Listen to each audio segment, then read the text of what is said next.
All right, YouTube, Repo Man 64. I found one more interesting idea, another mathematical equation. I decided to look at Enoch if he was born on this day and he ascended on this day on Sivan 6, May 21st, day 66 of the year. Then 9 months earlier must have been an event heralding in this unique person that we see in history as being the only one prior to the flood that was taken. So I went back 9 months, and here it is. This is the day that Enoch was conceived. Enoch's conception happened exactly 9 months earlier, on the day that Jesus is baptized. This is the day Jesus begins his 40-day fast. John the Baptist baptizes him, the dove sets down on him, and he goes straight away out into the wilderness where he fasts for 40 days and ultimately is tempted by the devil. It's Elul 1, August 15th. 40 days after this, Jesus ends his fast. He does this on Yom Kippur, which is September 24, 25. We have that extra day to deal with the calendars, but it's Tishri 10, Yom Kippur. Jesus ends the fast. He ends the fast and begins his walk for 3.5 years. This is where it begins right here. 3 days after this, on a Tuesday, Jesus turns water to wine. Tishri 13, which happens to match perfectly to Jesus drinking the evening of Nisan 13, March 29th. That evening, he drinks of the wine and says, I will not drink it again until I drink with you anew in heaven. And then subsequently, he dies on the cross on Nisan 14 and the first day of unleavened bread, the day the Jews leave Egypt is the first day of unleavened bread, which is Nisan 15. So I wanted to quickly go through the timeline again with you. And as you know, Jesus was born on Tabernacles right here. He was born on Tabernacles, Tishri 15, on September the 30th, which exactly matches 6 months out to the cross. So from his birth to the cross was exactly 33 and a half years. Here, Nisan 14 or March 30th. That was when he went to the cross. 3.5 years after he started his ministry, and 33 and a half years after his birth. So let me go through. This is that math, all the math that I did, which I brought to you in the last video. Showing why May 21st is a very high watch day. We will be on, I will be anyway on pins and needles on that day, looking forward to the rapture. Hopefully, that is the day that it happens. You see everything in the world, earthquakes up, volcanoes up. They haven't struck Iran. I don't understand what's they. It's because the restrainers are straining. This is going to go, for lack of a better word, not nuclear, but this is going to go nuclear. It's going to go overboard the second or just moments before the rapture occurs. I showed you this, the transfiguration on the Mount. The wording is different in Luke than it is in Mark and Matthew.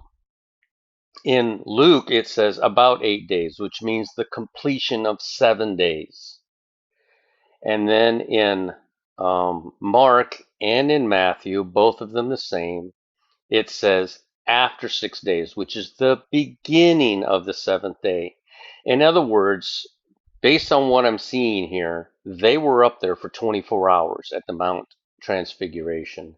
It began on the seventh, it's on the 6th day of the evening, but before the 8th day started. So the complete 7 days. The complete 7 days is when they were up there at the Mount Transfiguration. And that's very interesting since we're coming up on Sivan 6 when Enoch is taken, and that would begin the seventh day. You all saw this. They had a swarm of bees. What day did God choose to do this? Who controls all of the world?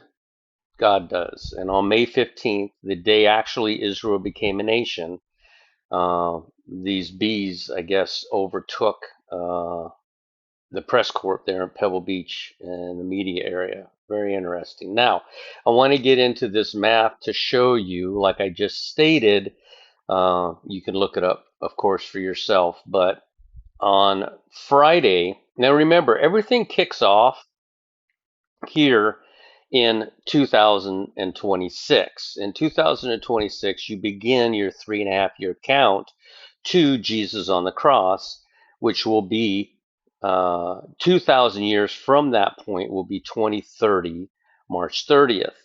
When you count back, we are coming into that 3.5 year season of Jesus being on the cross. And remember, Jesus went to the cross in the midst of a 7 year period.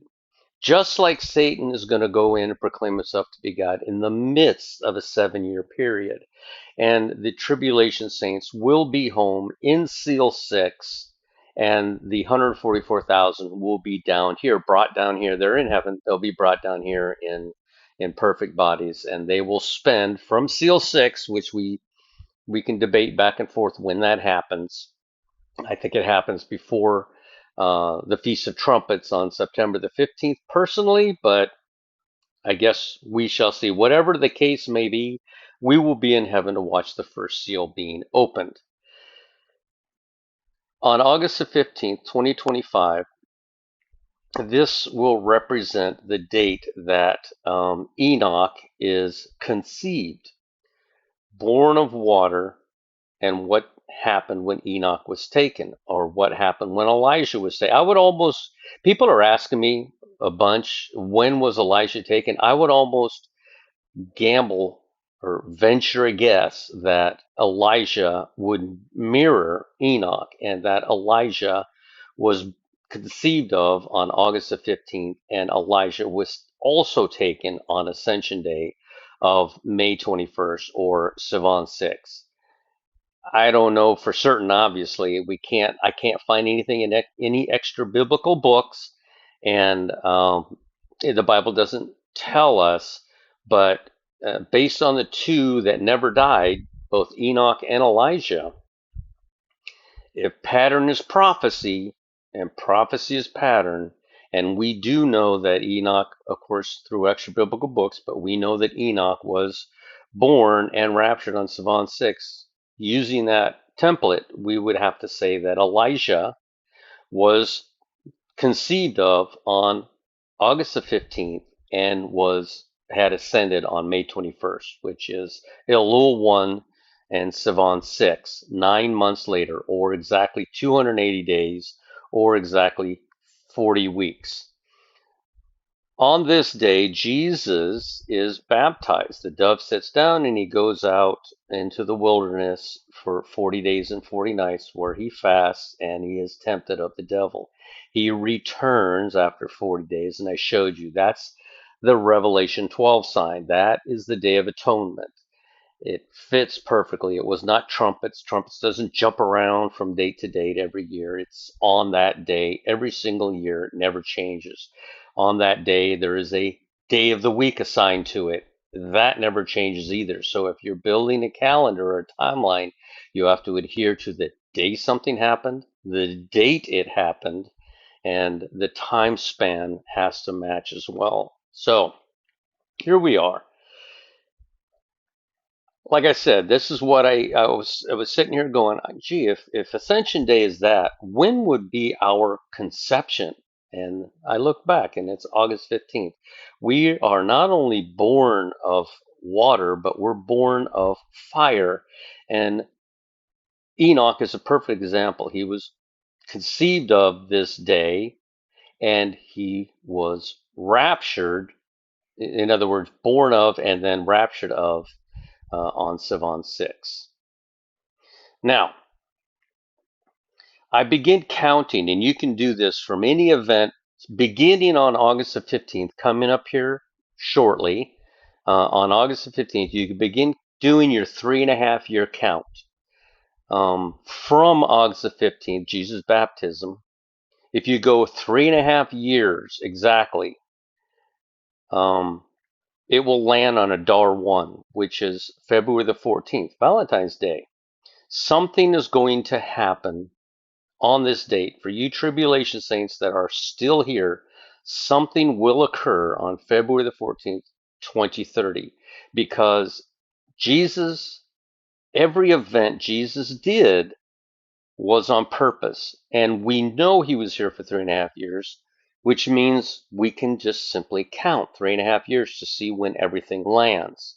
So from right now, we count forward 3.5 years. And remember, in 3.5 years from um, from Tabernacles, Jesus goes to the cross. So Tabernacles happens in 2026 on September the 30th, and exactly 3.5 years later, on March 30th of the year 2030, Jesus goes to the cross. They're saying Jesus went to the cross in 33 AD because they have this idea that his foot must land here at the end of his 3.5 years, but it is not. His foot does land here at the end of 7 years. But remember, Jesus is here in the midst. In the midst. That's why he was here for 3.5 years and not 7. So 2,000 years later will be when Satan goes in to proclaim himself to be God in 2030. I don't think God's going to allow him to use actual Passover. I think he's going to use second Passover as the day that he goes in to proclaim himself to be God. So, baptism to February 14th. I think something traumatic will happen on that day. I don't know, good or bad, but something will happen. And that's for the tribulation saints to pay attention to. Again, we're going to continue with the 3.5 year count from all the events of where it began to all of the events of where it ended to 2,000 years later. So Jesus began his ministry in 26 AD, on September the 24th, 26 AD, Jesus began his ministry.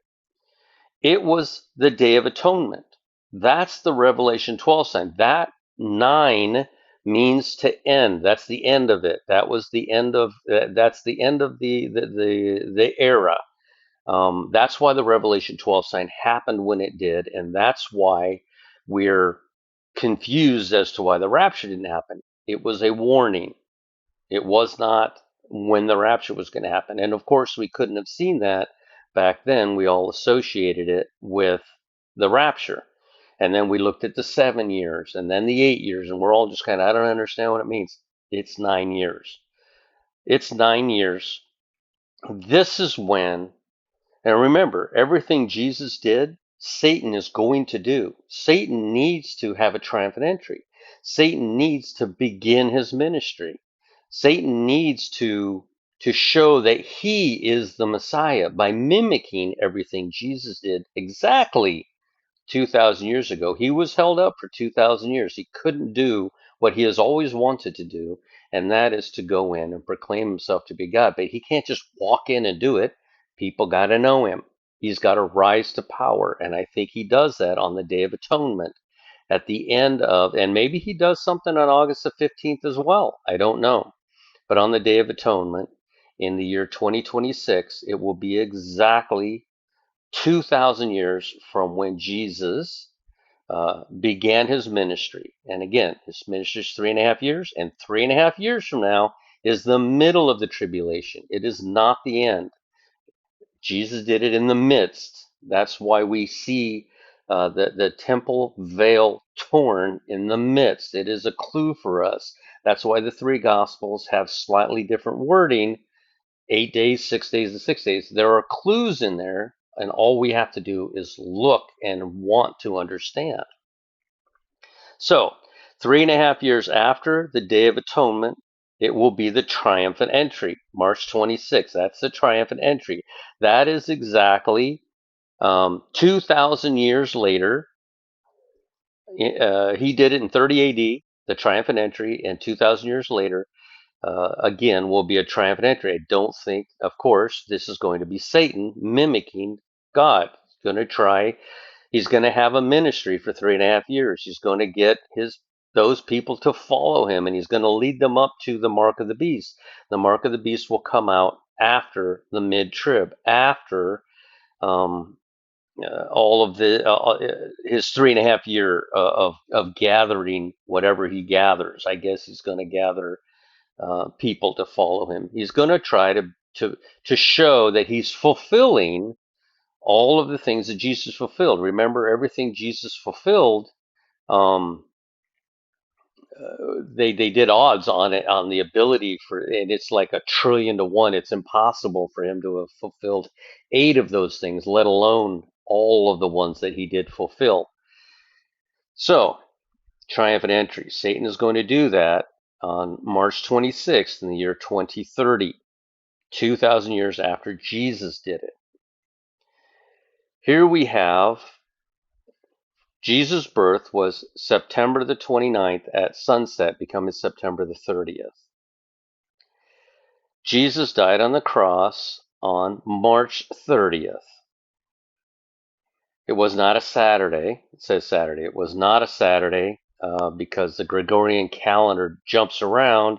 Jesus died on the cross on a Wednesday. So, again, he died on the cross on March 30th, and then 3.5 days later he rises. Just like the 2 witnesses will die on this day, March 30th in 2030, the 2 witnesses will die. This will represent the middle of the tribulation. However, I think that Satan, again, might not be able to use this date. He might be having to use second Passover for his date. I don't know for certain. I won't be there to see this, but this is more of a warning to the tribulation saints that are still there, that are trying to figure out what's going on. This might help you with a head start as to the events that are unfolding. Now, this is the date we're looking at for the rapture, being May 21st, Sivan 6. It is actually a Saturday. It is a Sabbath. It's the day that we rest and God does all the work. Even though it says it's a Thursday, remember all the dreams of people being told by God it will happen on a Thursday. And it's a Thursday for the Gregorian calendar, which the Gregorian calendar is wrong on its days, on its day of the week, on its years. The whole thing is wrong, but it does match up nicely. God still uses it. So it is very interesting that on May 21st is a Sabbath, and it is a Thursday that everyone's looking at. Now, on May 21st, I saved this so I could show it to you again because of how profound it is. On May 21st of 2026, 726 days later exactly, Israel will turn 80. Something will happen for you tribulation saints. Something will happen on this date. This is approximately just under 2 years before Satan goes in and proclaims himself to be God. This is approximately 1.5 years, or a little bit more, than after the rapture occurs on May 21st. Actually, that's interesting. That's actually 2026. That's actually 2 years and 7 days. Interesting. So, in the Bible, the number 9 symbolizes divine completeness, finality, and spiritual fruitfulness. Because it is the last of the single-digit numbers, it frequently represents the culmination of a matter or a perfection of God's judgment and purposes. The number 9 appears in Scripture in several significant contexts. Fruit of the Spirit. We have a few headings as to the description of what 9 means. Remember, the Revelation 12 sign has, on September the 24th, will be 9 years old. And I believe that's when the tribulation will kick off with trumpets. And I believe the seals will be opened up prior to that. And we will go even prior to that before the seals. I think the seals are open up rather relatively quick, and I think the 144,000 will come down as the tribulation saints go up on seal 6 prior to September the 24th. But that's just my take on it. I'm still working on it. I've been proposing the idea for a while now. Some people want to drag seals out for many years, and then trumpets and bowls in a short period of time. I can't agree with that. There's just too much going on. So the Apostle Paul listed 9 distinct attributes that demonstrate a life transformed by the Holy Spirit: love, joy, peace, patience, kindness, goodness, faithfulness, gentleness, and self-control. I keep at least one or two of those. That's a handful right there. But there's 9. That's what they're giving us examples of what the number 9 means. The gifts of the Spirit. 1 Corinthians 12 outlines 9 spiritual gifts. Do you think God is pointing to the number 9? 9 years after the Revelation 12 sign, I think, is when trumpets begins. I think that's what it meant. Spiritual gifts given to early believers, including wisdom, knowledge, faith, healing, and prophecy. Interesting. The ninth hour. In the New Testament, the ninth hour, roughly 3 p.m., is the time Jesus died on the cross, making the finality of his sacrifice work for humanity's salvation. It is also noted as a traditional hour of prayer. And then the final one here. Divine judgment. Many biblical scholars, such as E.W. Bullinger, associate the number 9 with the final execution of divine judgment. For instance, a 9-fold judgment is outlined in Haggai 1:11, emphasizing thorough and complete chastisement. Hebrew symbolism. In Jewish tradition, the biblical numerology numerology, the number 9 is connected to truth. The Hebrew word for truth, emet, adds up to 9 in gematria and is often associated with completeness of God's creation. And so, finally, I believe this is the last one. Hebrew symbolism.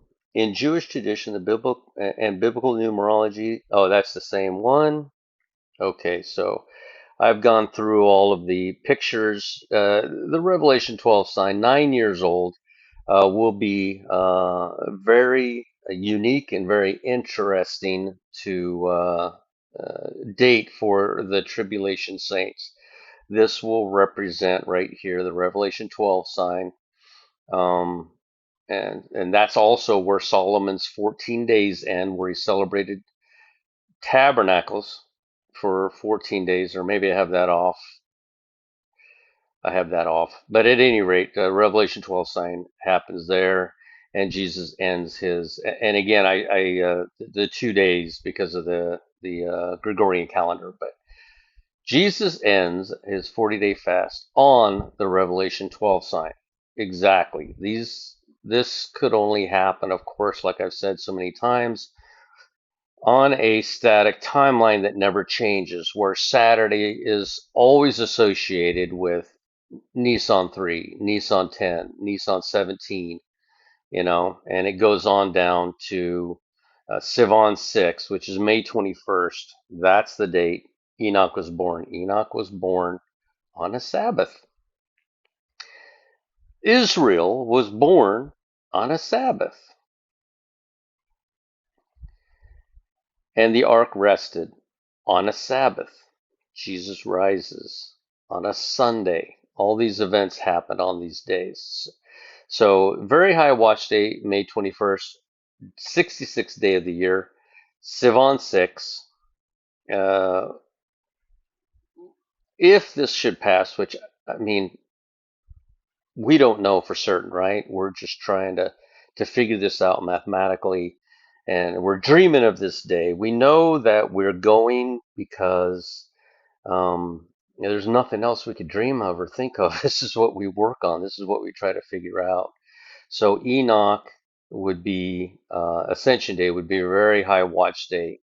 Um, and then a little bit later on Sivan 10, 4 days later, Jesus is the door. So May 25th is also a very interesting date to look at, which is Ascension Day.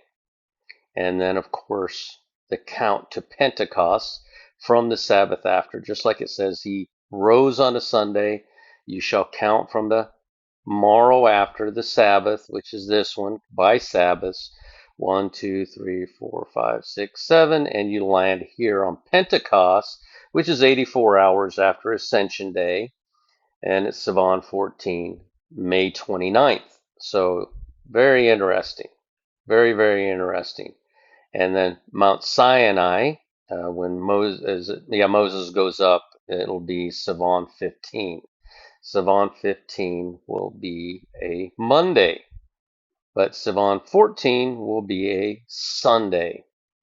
So we wind up very interestingly, everything kicks off as far as Jesus' baptism. That's the first time he's on the scene as beginning this 3.5 year process. It actually begins 40 days before. And then I just wish, when I was sitting here thinking about it, I'm like, I wonder if Enoch is born on this day. I wonder, you know, when he was conceived of 9 months earlier. And here we are.